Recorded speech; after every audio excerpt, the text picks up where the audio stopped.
In the silence of a life overshadowed by someone else's needs, Elara found the courage to unearth her own worth and a hidden world of treasures. At Thanksgiving, my sister discovered I had $12 million and my family demanded. Elara lived in the shadow of her sister, Seraphina, a constant reminder of what it meant to be unnoticed. Growing up in the quiet town of Oakhaven, Seraphina's childhood health issues had cast a long, unwavering shadow over the family. Every sniffle, every ache, every slight discomfort sent their household into a frenzy of concern. The world seemed to pause, and all eyes were on Seraphina. Meanwhile, Elara, quiet, brilliant, and endlessly patient, watched from the sidelines. Elara's achievements were numerous and extraordinary, but they were hardly acknowledged. She excelled in school, winning every academic award she could, but her parents were too preoccupied with Seraphina's doctor appointments to notice. When Elara won first prize at the science fair with her innovative project on sustainable agriculture, her dad, without a hint of enthusiasm, simply muttered, "Put it in the shed, Elara. Your sister's pollen sensitivity, remember?" That was her life. A succession of silent victories, unnoticed, overshadowed by the constant flare-ups of Seraphina's fragile health. It wasn't as if her parents were unkind. They simply had no room left for anyone else. They didn't mean to ignore Elara, but Seraphina needed them. At the school talent show, Elara had poured her heart into practicing a complex piano piece. Weeks of rehearsal had gone into perfecting it. But when Seraphina developed a mild cough that evening, the entire family stayed home. Elara went on stage alone. It was the first time she truly understood the magnitude of the emptiness she felt. The harsh truth? She wasn't as important as her sister. As the years went by, Elara retreated into herself, finding solace in books and in the quiet, dusty attic filled with her grandmother Nana Willow's collection of trinkets. Nana Willow had passed on years ago, but her old treasures remained. Every afternoon, Elara would escape to the attic to catalog the items, a collection of antique jewelry, delicate figurines, and handwritten letters. The cool touch of the stones and metal brought her peace. Nana had always told her, "You have a keen eye, Elara. You can see what others overlook." Yet, even Nana's words couldn't fill the void left by her parents' indifference. Elara learned to live with it, diving deeper into her studies and keeping herself busy. High school became her escape plan. She buried herself in her work, joining clubs, excelling in debate, and taking on a part-time job at Rosie's Diner. Rosie, the diner's owner, became her second mother, offering sage advice and encouragement. She would always say, "You're gonna make something of yourself, kid. I can see it." By the time Elara was ready to apply for college, she had achieved what seemed like the impossible. Perfect scores on her college entrance exams, numerous scholarship offers, and acceptance letters from several prestigious universities. Yet when she finally shared her news with her parents, their reaction was subdued. Her mother was more concerned about how they would manage without Elara to drive Seraphina to her ballet classes. "You know how fragile she is," her mother had sighed, her voice trailing off. "What will we do if you leave?" It was in that moment that Elara realized that if she didn't leave now, she never would. She packed her bags and moved to the University of Veritas, without a second glance at Oakhaven. It was the first step toward creating her own destiny. At Veritas, Elara thrived.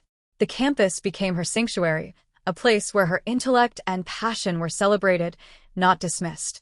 She graduated with honors, a shining example of what could be achieved when someone was allowed to grow unencumbered by others' expectations.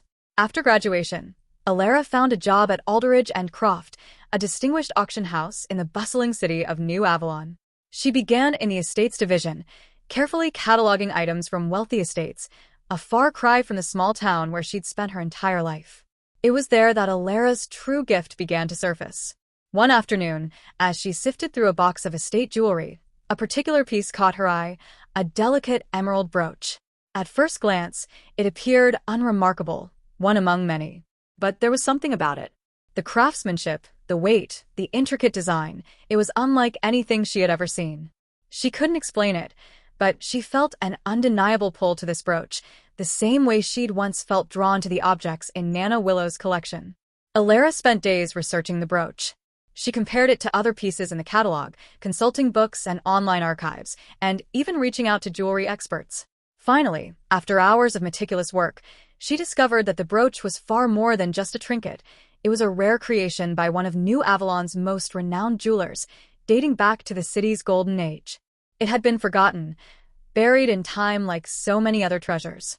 When Elara presented her findings to Mr. Ainsworth, her supervisor, he was initially skeptical. But once he saw the evidence, his expression shifted to one of awe. He agreed to have the brooch appraised, and the results were staggering. The brooch fetched a record-breaking price at auction, bringing unexpected prestige to Aldridge and Croft. It was a turning point for Elara, an acknowledgement of her talent and her unique eye for valuable antiques. From that day forward, Elara was given more responsibility. Mr. Ainsworth entrusted her with authentication projects, and her reputation within the auction house grew. Her success, though gratifying, was bittersweet. Elara never shared her victories with her family. They hadn't earned that privilege. It wasn't until a few years later, during a Sunday dinner at her parents' house, that the subject came up again. Elara mentioned, almost offhandedly, that she had just authenticated a rare gemstone necklace. Her mother's eyes glazed over, dismissing it as little more than a hobby, while Seraphina, who had recently joined the family for dinner, immediately shifted the conversation to her latest set of earrings. But Elara didn't mind. She had found her calling, her true passion.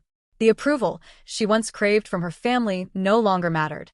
She was no longer the invisible sister. She had carved her own path, independent of anyone else's expectations. As time passed, Elara's skill for discovering forgotten treasures grew. Aldridge and Croft acquired the estate of a prominent family, one with connections to the city's historic past.